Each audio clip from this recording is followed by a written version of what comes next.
일본 사람들의 비만율이 세계에서 가장 낮은 이유에 대해 궁금해하신 적 있으신가요? 그들은 칼로리를 계산하지 않습니다. 탄수화물, 단백질 지방의 비율에 집착하지도 않죠. 키토제닉이나 구석기 식단, 간헐적 단식 같은 것도 하지 않습니다. 그런데도 평생 동안 자연스럽고 수월하게 날씬한 몸을 유지합니다. 도대체 비결이 뭘까요? 유전자 때문이 아닙니다. 신진대사 때문도 아니고요. 심지어 음식 그 자체 때문만도 아닙니다. 정답은 바로 생활 습관에 있습니다. 대부분의 사람들이 눈치채지 못하는 아주 사소한 생활 습관들 말입니다. 너무 간단해서 별것 아니라고 생각하기 쉬운 습관들이죠. 하지만 바로 그렇기 때문에 놀라운 효과가 있는 것입니다. 오늘 저는 단일, 칼로리도 계산할 필요 없이 사람들을 날씬하게 유지해주는 일본인의 7가지 작은 생활 습관을 소개해 드리려고 합니다. 억지로 식욕을 제한하거나 의지력으로 버티는 것이 아니라 수세기에 걸쳐 다듬어진 자연스러운 삶의 방식을 통해서 말이죠. 이것은 복잡한 다이어트가 아닙니다. 시간을 많이 빼앗는 번거로운 과정도 아닙니다. 작고 거의 힘이 들지 않는 실천들이지만 꾸준히 하다 보면 여러분의 모든 것을 바꿔놓을 것입니다. 일본에서 건강을 유지한다는 것은 자신의 몸과 싸우는 것이 아니라 몸과 조화를 이루는 것을 의미하기 때문입니다. 그럼 그것이 실제로 어떤 모습인지 이야기해 보겠습니다. 첫 번째 습관은 하라하치부라는 것인데 아마 여러분이 배울 수 있는 가장 간단한 체중 관리 원칙일 것입니다. 하라하치부는 위장의 80%만 찰 때까지 먹는다는 뜻입니다. 배가 터질 것 같지도 않고 완벽하게 배부르지도 않은 딱 80%의 상태 말입니다. 사람들이 보통 100세 이상 장수하는 블루존 중 하나인 오키나와에서는 모든 사람들이 식사 전에 이 말을 합니다. 이것은 일종의 알림이자 짧은 마음챙김의 순간으로 과식을 막아줍니다. 왜냐하면 우리의 몸에는 한 가지 함정이 있기 때문입니다. 우리의 뇌가 배부르다고 느끼기까지는 약 20분이 걸립니다.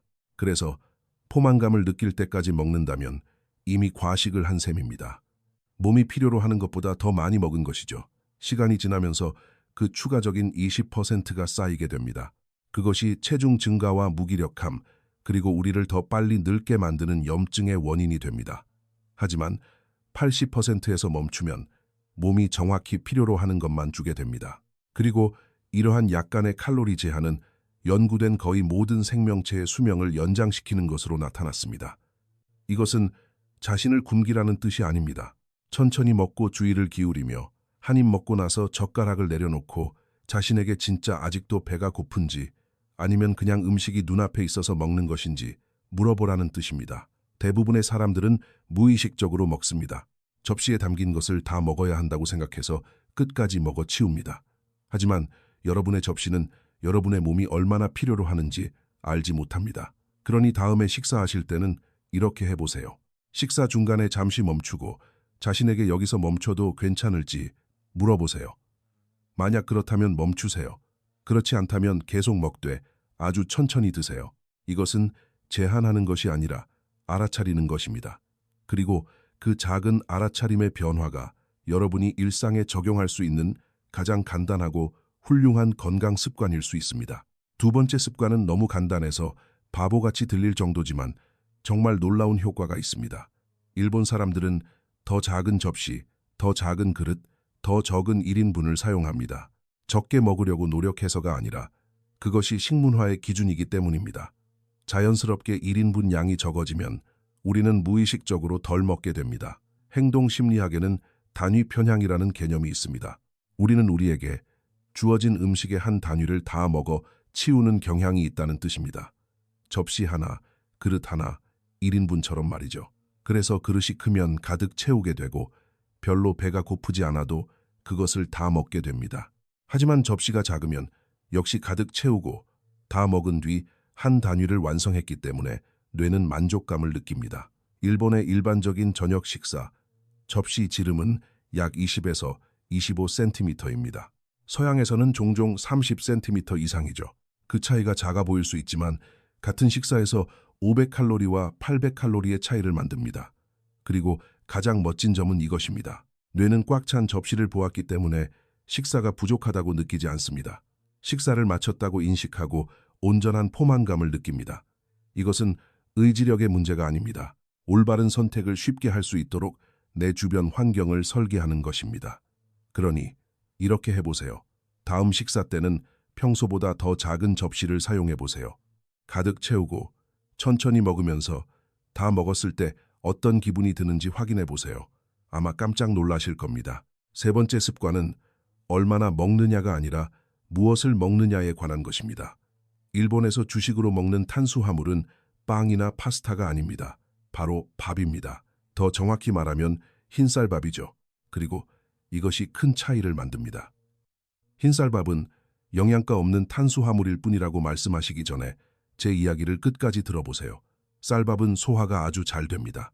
빵처럼 혈당을 급격히 올렸다가 뚝 떨어뜨리지 않고 식사의 균형을 자연스럽게 맞춰주는 방식으로 단백질 및 채소 반찬과 잘 어울립니다.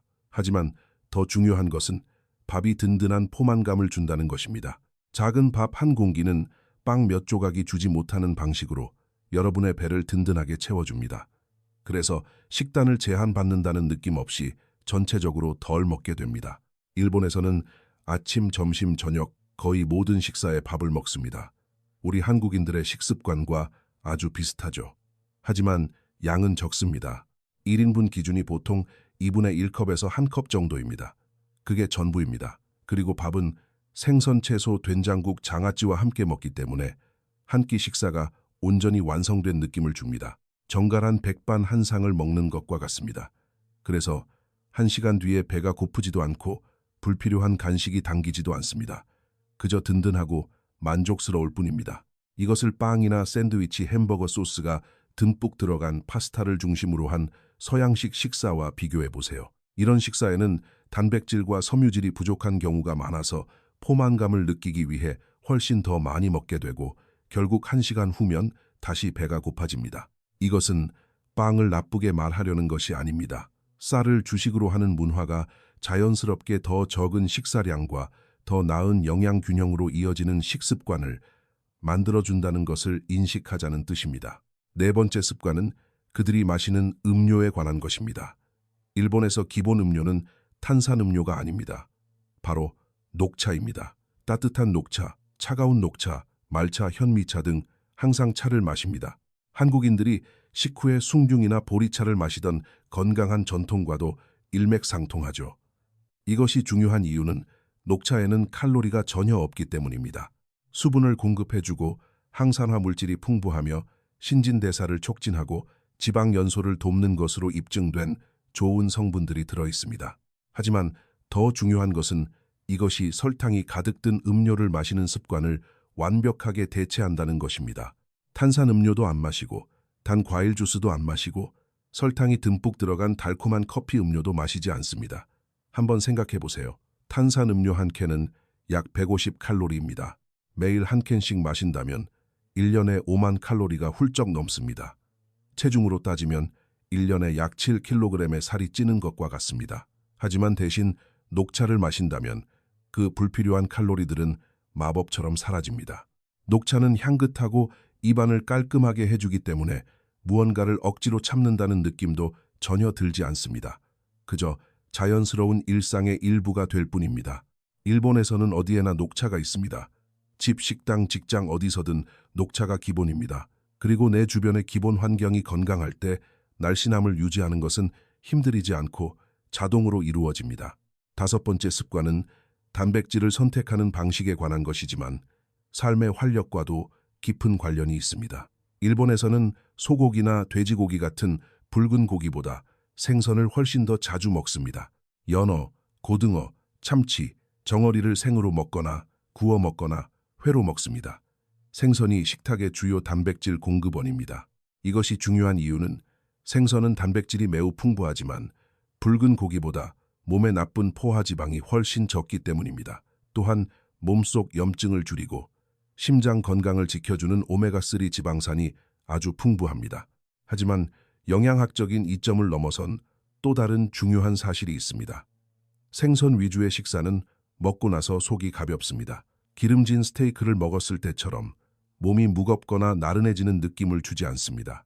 그래서 식사 후에도 활기차게 활동적인 상태를 유지할 가능성이 훨씬 더 높습니다. 몸을 더 가볍게 움직이게 되죠. 몸의 움직임은 정말 중요합니다.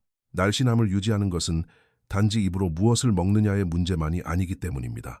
밥을 먹고 나서 내 몸이 어떻게 느끼고 어떻게 움직이느냐에 관한 것입니다.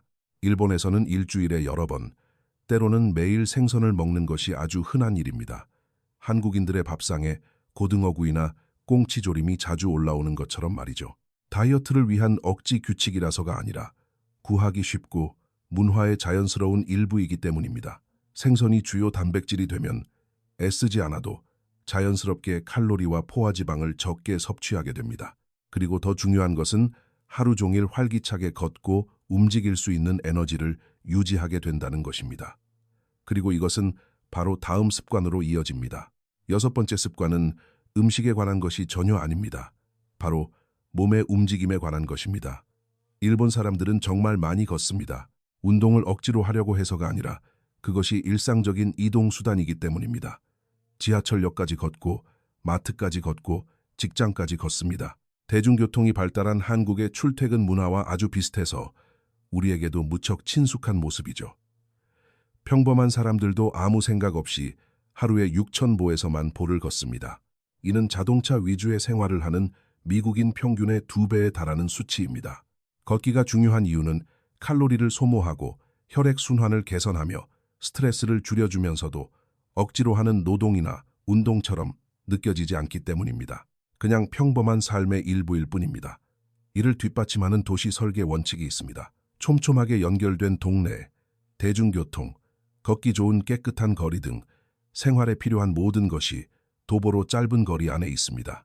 그래서 활동적으로 지내기 위해 굳이 비싼 헬스장 회원권을 끊을 필요가 없습니다. 일상을 사는 것 자체가 기본적으로 운동이 됩니다. 만약 여러분이 자동차에 의존해야 하는 외곽 지역에 살고 계신다면 하루아침에 똑같이 따라할 수는 없겠지만 분명 기회를 찾아볼 수는 있습니다. 목적지보다 조금 더 멀리 주차하고 엘리베이터 대신 계단을 이용하고 점심 식사 후에 가볍게 산책해보세요. 아주 적은 양의 움직임이라도 매일 꾸준히 하면 놀랍게 쌓이기 때문입니다. 그리고 대부분의 사람들이 잘 깨닫지 못하는 중요한 사실이 있습니다. 걷기는 단지 칼로리를 태우는 일에 그치지 않습니다. 하루 종일 신진대사 스위치를 켜두는 일입니다. 의자에 몇 시간 동안 앉아있을 때 찾아오는 무기력함과 둔해짐을 예방하는 가장 좋은 방법입니다. 규칙적으로 걸을 때 우리 몸은 계속 활기찬 상태를 유지하고 끊임없이 움직이는 몸은 자연스럽게 군살 없이 탄탄해집니다. 일곱 번째이자 마지막 습관은 무엇을 먹느냐가 아니라 어떻게 먹느냐에 관한 것입니다. 일본에서는 식사를 할 때 온전히 음식에만 집중합니다. 자리에 바르게 앉아 식사에만 마음을 쏟습니다. 텔레비전을 켜놓지 않고 스마트폰 화면을 들여다보지도 않으며 오직 먹는 행위에만 집중합니다. 그리고 이 작은 태도가 모든 것을 바꿉니다. 마음을 다해 온전히 집중해서 먹으면 내 배가 언제 부른지 정확히 알아차리게 되고 음식의 깊은 맛을 제대로 음미하며 자연스럽게 더 천천히 먹게 되기 때문입니다. 그리고 천천히 먹으면 무조건 덜 먹게 되어 있습니다. 연구 결과에 따르면 스마트폰이나 영상 등으로 주의가 분산된 상태에서 식사하는 사람들은 그렇지 않고 식사에만 집중하는 사람들보다 최대 25%나 더 많은 칼로리를 섭취한다고 합니다. 뇌가 내가 지금 음식을 먹고 있다는 사실을 명확하게 인식하지 못하기 때문입니다. 그래서 배가 부른 줄도 모르고 기계적으로 계속 먹게 되는 것이죠. 하지만 식사 자체에 온전히 집중하면 뇌가 상황을 올바르게 따라잡습니다. 포만감을 정확히 인식하고 이제 충분하다는 만족감의 신호를 보내며 자연스럽게 숟가락을 내려놓게 만듭니다. 이것이 바로 첫 번째로 말씀드린 하라하치부 원칙이 그토록 강력하고 효과적인 이유입니다. 식사에 주의를 기울이고 있을 때는 정확히 80%가 찼을 때 멈추기가 아주 쉽기 때문입니다. 하지만 딴짓을 하며 밥을 먹고 있으면 나도 모르는 사이에 그 적정선을 훌쩍 넘겨버리게 됩니다. 그러니 오늘 딱 한 끼만이라도 이렇게 해보세요. 텔레비전을 끄고 스마트폰을 멀리 치워두고 식탁에 조용히 앉아 그저 밥 먹는 것에만 집중해보세요. 반찬의 맛과 식감, 그리고 내 몸이 차오르는 기분에 온전히 집중하면서 자연스럽게 밥을 덜 먹게 되는 놀라운 경험을 확인해보세요. 마음챙김 식사는 단순한 한 가지 습관이 아닙니다. 앞서 말씀드린 다른 모든 습관들을 완벽하게 작동하게 만드는 단단한 기초입니다. 모든 긍정적인 변화를 하나로 묶어주는 튼튼한 실타래와 같습니다. 온전히 집중해서 먹을 때 우리는 억지로 참지 않아도 자연스럽게 80%에서 식사를 멈추게 됩니다. 예전보다 더 적은 양의 식사에도 깊이 감사하게 됩니다. 따뜻한 밥과 담백한 생선, 신선한 채소의 진짜 맛을 음미하고 따뜻한 차 한 잔의 여유를 천천히 즐기며 내 몸이 조용히 보내는 신호를 진심으로 존중하게 됩니다. 그것이 바로 그들의 방식입니다. 그리고 이것이 이토록 작고 평범해 보이는 습관들이 그토록 엄청난 건강의 기적을 만들어내는 진짜 이유입니다. 자, 이제 여러분이 꼭 기억해야 할 핵심은 이것입니다. 날씬한 사람들은 매일 스트레스 받으며 칼로리를 계산하지 않습니다. 유행하는 다이어트를 억지로 따라하지도 않죠. 음식에 병적으로 집착하지도 않습니다. 하지만 그들은 하나에 흔들리지 않는 라이프 스타일을 따릅니다. 수세대 동안 그들 문화의 자연스러운 일부였던 7가지 작은 생활 습관들을 말입니다. 하라하치부는 위장의 80%가 찼을 때 기분 좋게 멈추는 법을 가르쳐 줍니다.